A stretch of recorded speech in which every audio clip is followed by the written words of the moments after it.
আসসালামু আলাইকুম রহমতুল্লাহ। রমাদান, যে রমাদান পেয়েও নিজের ক্ষমা চেয়ে নিতে পারল না, সে ধ্বংস হোক।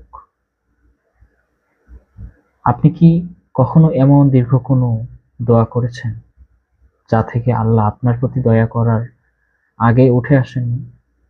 আপনি কি রমাদানের কোনো রাতে এত অধিক পরিমাণে ক্রন্দন করেছেন যার মাধ্যমে জাহান্নাম থেকে নিজের মুক্তির আশা করতে পারেন?